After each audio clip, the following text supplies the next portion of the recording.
வணக்கம். All in one zone devotional சேனலுக்கு உங்களை அன்புடன் வரவேற்கிறேன். இன்னைக்கு நம்மளுடைய சேனலில் சிறுவாபுரி முருகன் கோவில் சிறப்பு பற்றி தான் நம்ம பார்க்க போகிறோம். அதற்கு முன்னால் நம்மளுடைய சேனலை இதான் ஃபர்ஸ்ட் டைம் பார்க்குறவங்களா இருந்தாலும் சரி, சப்ஸ்கிரைப் பண்ணாமல் பார்க்குறவங்களா இருந்தாலும் சரி, நம்ம சேனலை சப்ஸ்கிரைப் பண்ணிக்கோங்க. கூடவே அந்த பெல் பட்டனை ப்ரெஸ் பண்ணிக்கோங்க. ஆல் என்கின்ற ஆப்ஷனையும் ப்ரெஸ் பண்ணிக்கோங்க. அப்போ தான் நான் போடுற வீடியோஸ் எல்லாம் உங்களுக்கு உடனுக்குடன் நோட்டிஃபிகேஷனில் மிஸ் பண்ணாமல் தெரிய வரும். சரி, வாங்க இப்போது நம்ம வீடியோக்குள்ளே போகலாம். சிறுவாபுரி முருகன் கோவில் சிறப்பு பற்றி தான் நம்ம இன்றைக்கி தெரிஞ்சுக்க போகிறோங்க.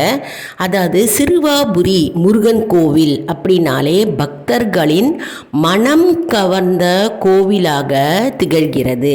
அதாவது யாரை கேட்டாலும் பார்த்திங்கன்னா சிறுவாபுரி முருகன் கோவிலுக்கு போனீங்களா அப்படின்னு தான் நம்ம கேள்விப்பட்டிருக்கோம். அதாவது எங்கே பார்த்தாலும் யாரை பார்த்தாலும் கோவிலில் நம்ம 4 பேரை சந்தித்தாலும் சரி, அவங்களுக்குள்ளே பேசிக்கிறது என்னென்னா, அவங்க சிறுவாபுரி முருகன் கோவிலில் போனால் இது நடந்துடும், இந்த விஷயம் நடந்துடும், கண்டிப்பாக இதுக்கு வழி கிடைக்கும் அப்படின்னு தான் பேசிக்கிறாங்க. அவ்வளவு அற்புதமான சிறப்பு வாய்ந்த சிறுவாபுரி முருகன் கோவில், அதனுடைய சிறப்பை பற்றி நம்ம முழு விவரமாக தெரிந்து கொள்ளலாம். முதல்ல இந்த கோவில் எங்கே அமைஞ்சிருக்கு அப்படின்றத பார்க்கலாம். அதாவது சென்னைக்கு வடமேற்கே இந்த சிறுவாபுரி பாலசுப்பிரமணியன் திருக்கோவில் இருக்குது. அதாவது இந்த கோவில் நுழைவாயிலேருந்து கொஞ்சம் தூரம் 3 கிலோமீட்டர் தூரம் போனோம்னா சிறுவாபுரி கிராமம் இருக்குங்க. அந்த சிறுவாபுரி கிராமத்தில் ஒரு அழகிய முருகன் கோவில் உள்ளது. இந்த கிராமம் பார்த்தோம்னா பச்சை பசுவேர்னு அவ்வளவு அழகாக நெற்கதிர்களும் மற்றும் இயற்கை சூழ்ந்த நிலையில் அந்த கோவில் அமைந்திருக்கும். அருமையான கோவில்ங்க. இயற்கை எழில் சூழ்ந்த கோவில். நல்லா 2 பக்கமும் பார்த்தோம்னா நிலப்பரப்பு, காற்று மற்றும் சோலைகள் மற்றும் பச்சை பச்சேர்னு மரம் செடி கொடிகள் போன்ற இந்த கிராமம் பார்ப்பதற்கும் சரி, மனதுக்கும் சரி நமக்கு இனிமையாகவும் மற்றும் நமக்கு மன அமைதி கிடைக்கும் அருமையான கோவில்ங்க இந்த கோவில். இந்த கோவிலில் பார்த்தோம்னா ஏராளமான முருக பக்தர்கள் வருவார்கள். அதாவது இந்த கோவிலுக்கு ரெகுலராக வரவங்களும் இருக்காங்க. அதாவது வேண்டிக்கிட்டு ஒரு 9 வாரம் 7 வாரம் 11 வாரம் அப்படின்னு அவங்க வேண்டிக்கிட்டு அந்த கோவிலுக்கு வர வழக்கமாகவே வைத்திருக்கிறார்கள். ஏராளமான முருக பக்தர்கள் அங்கு வருகிறார்கள். இந்த சிறுவாபுரி கிராமத்தில் பார்த்தோம்னா ராமர் கோவில் இருக்குது, விநாயகர் கோவில் இருக்குது. இருந்தாலும் சரி, சிறுவாபுரி முருகன் கோவில் தனி சிறப்பு வாய்ந்தது. மற்றும் இந்த கோவிலுக்கு ஒவ்வொரு நாளைக்கும் சரி ஆயிரக்கணக்கான பக்தர்கள், முருக பக்தர்கள் முருகனை தரிசித்த வண்ணம் இருக்கிறார்கள். மற்றும் இது சிறப்பு வாய்ந்த கோவிலாக திகழ்கிறது. சிறுவாபுரி முருகன் கோவில் மிகவும் புகழ்பெற்ற கோவிலாக விளங்குகிறதுங்க.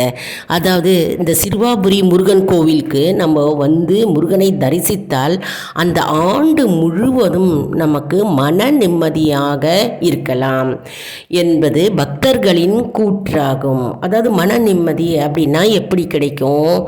அதாவது நம்மளுடைய பிரச்சனைகள், துன்பங்கள் எல்லாம் நீங்கினாதான் நமக்கு மன நிம்மதி கிடைக்கும் இல்லையா?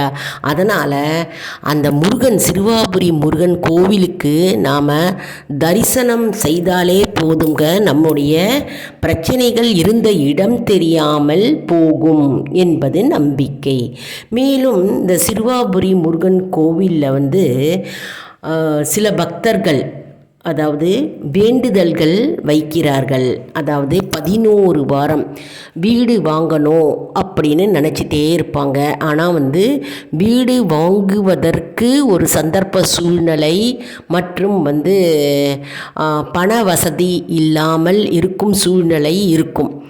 அப்படி இருப்பவர்களும் சரி, மற்றும் தோட்டம் வாங்கணும், வாகனம் வாங்கணும், வேறு எந்த பிரச்சனையாக இருந்தாலும், எந்த கோரிக்கையாக இருந்தாலும் சரி, வேண்டுதல்கள் இருந்தாலும் சரி, நாம் வந்து மனம் உருக நம்ம சிறுவாபுரி முருகனை நினைத்து நாம் 11 வாரம் வந்து அங்கே விளக்கு ஏற்றுறேன் அப்படின்னு வேண்டினாலே போதும், அது கண்டிப்பாக நிறைவேறும் என்று பக்தர்கள் கூறுகிறார்கள்.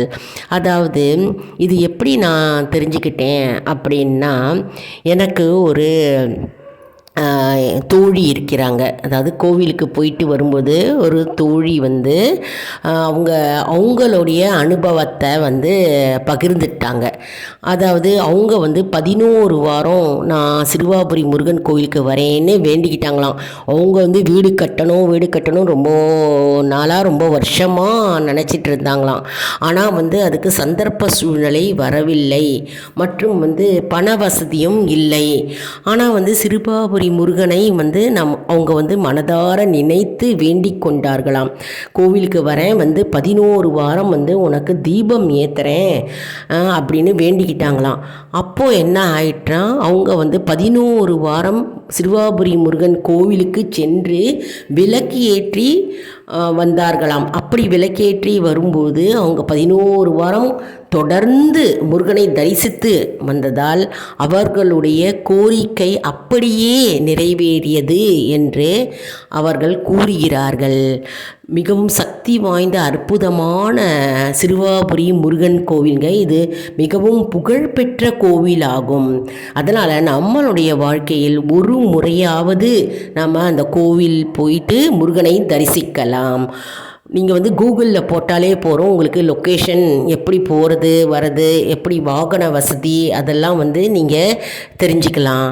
அதாவது சில பேர் வந்து 11 வாரம் போகிறாங்க, கண்டினியூஸாக 5 வாரங்கள் 6 வாரங்கள் அப்படி வேண்டுதல் வச்சுட்டு போகிறவங்களும் இருக்காங்க.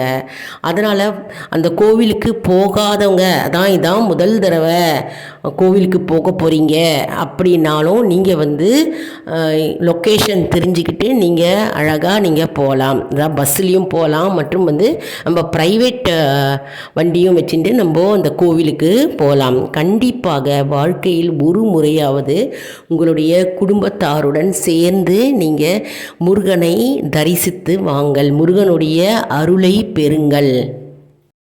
ஒரு முக்கியமான விஷயங்க, அதாவது இந்த குறிப்பாகவே நீங்கள் எடுத்துக்கலாம். அதாவது ஆண்டி கோலத்து முருகனை வந்து நம்ம வீட்டில் வைக்கக்கூடாது அப்படின்னு சொல்கிறாங்க. அதாவது ஆண்டி கோலத்து முருகனை வீட்டில் வைத்து நம்ம வழிபட்டால் வந்து நமக்கு வறுமை நிலை ஏற்படுமாம். அதனால் ஆண்டி கோலத்து முருகனை வந்து வீட்டில் வைக்கக்கூடாது அப்படின்னு சொல்கிறாங்க. அதே மாதிரி பார்த்தோன்னா, நிற்கின்ற கோலத்தில் இருக்கும் லக்ஷ்மி தேவியை வீட்டில் வைக்கக்கூடாது. அதாவது செல்வ நிலை வந்து தங்காது, செல்வம் வீட்டில் வந்து தங்காதான். அதாவது நிற்கின்ற கோலம், லக்ஷ்மி தேவி வந்து நிற்கின்ற கோலமாக நம்ம வந்து வீட்டில் பூஜை அறையில் வைக்கக்கூடாது. செல்வம் வந்து வீட்டில் தங்காதாம். இந்த குறிப்பை கூட நீங்கள் ஏற்றுக்கலாம். அதே போன்று உக்கிரமான தெய்வங்களின் படத்தை வந்து வீட்டில் நம்ம வைக்கக்கூடாது. அதாவது வீண் மனஸ்தாபம் ஏற்படுமாம். வீண் மனஸ்தாபம் மற்றும் வந்து சண்டை சச்சரவுகள் மற்றும் வந்து நிம்மதி இல்லாமல் சூழ்நிலை வந்து வீட்டில் உருவாகுமாம். அதற்கு வாய்ப்பு ஏற்படுமாம். அதனால் வீட்டில் வந்து உக்கிர தெய்வங்கள் வந்து நம்ம வீட்டில் வைக்கக்கூடாது. மேலும் வீட்டில் வந்து நம்ம செவ்வாய்க்கிழமை வெள்ளிக்கிழமை தோறும் வந்து முருகன் படம் இருந்ததுன்னா முருகனுக்கு சந்தன குங்குமம் வைத்து நம்ம வாசனை மலர்களால் அலங்கரித்து முருகனுக்கு தூப தீபம் காண்பித்து நாம் கந்த சஷ்டி கவசம், கந்த குரு கவசம், வேல்மாறல் போன்ற பாடல்களை நாம் வீட்டில் படிக்கலாம். நாம் சிறுவாபுரி முருகனையும் நாம் மனதார நினைத்து பிரார்த்தனை செய்து கொள்ளலாம். கண்டிப்பாக நான் ஏற்கனவே சொன்ன மாதிரி சிறுவாபுரிக்கு சென்று வாருங்கள், மாற்றத்தை காண்பீர்கள். சரி அன்பர்களே, இந்த வீடியோ உங்களுக்கு மிகவும் பயனுள்ளதாக இருக்கும் என்று நான் நம்புகிறேன். அதாவது நாம் இன்னைக்கு சிறுவாபுரி முருகன் கோவிலின் சிறப்புகள் மற்றும் சில குறிப்புகளை பற்றி நம்ம இன்னைக்கு விரிவாக பார்த்தோம் இல்லையா? இது போன்ற பல வீடியோக்கள் வந்து கொண்டே இருக்கிறதுங்க. நம்முடைய சேனலை மறக்காமல் சப்ஸ்கிரைப் செய்து கொள்ளுங்கள். இது மற்றவர்களுக்கும் ஷேர் செய்யுங்கள், அவர்களும் பயனடையட்டும். மேலும் ஆல் இன் ஒன் ஜோன் அன்பர்களுக்கு ஒரு அன்பான வேண்டுகோள், நம்முடைய கம்யூனிட்டி போஸ்டில் கேள்வி பதில் நேரம் வருங்க. அந்த கேள்விகளுக்கு பதில் தாங்க. இதன் மூலம் நம்முடைய ஆன்மீக பயணம் எப்படி இருக்கிறது என்பதை நாம் தெரிந்து கொள்ளலாம் இல்லையா? இது ஒரு ஊக்கமாகவே அமையும். மேலும் இது சப்ஸ்கிரைப் செய்தவர்களுக்கு மட்டுமே தெரிய வரும். அதனால் நம்முடைய சேனலை மறக்காமல் சப்ஸ்கிரைப் செய்து கொள்ளுங்கள். நீங்கள் உங்களுடைய அனுபவத்தையும் நீங்கள் கமெண்ட் செக்ஷனில் தெரிவிங்க. நீங்கள் சிறுவாபுரி முருகன் கோவிலுக்கு சில பேர் ஒரு வழக்கமாகவே சென்று கொண்டிருப்பீர்கள். எவ்வளோ முறை நீங்கள் போனீங்க, உங்களுக்கு என்ன அதிசயம் உங்களுடைய வாழ்க்கையில் நடந்தது அப்படின்னு நீங்கள் கமெண்ட் செக்ஷனில் தெரிவிங்க. நாங்களும் தெரிஞ்சுக்கிறோம். இல்லைனா இதான் முதல் தடவை நீங்கள் போகிறீங்க சிறுவாபுரி முருகன் கோவிலுக்கு அப்படின்னாலும் நீங்கள் உங்களுடைய கருத்துக்களை நீங்கள் கமெண்ட் செக்ஷனில் தெரிவிக்கலாம். நாங்களும் தெரிஞ்சுக்கிறோம். அடுத்த வீடியோவில் வேறொரு தலைப்புடன் உங்களை சந்திக்கிறேன். நன்றி, வணக்கம்.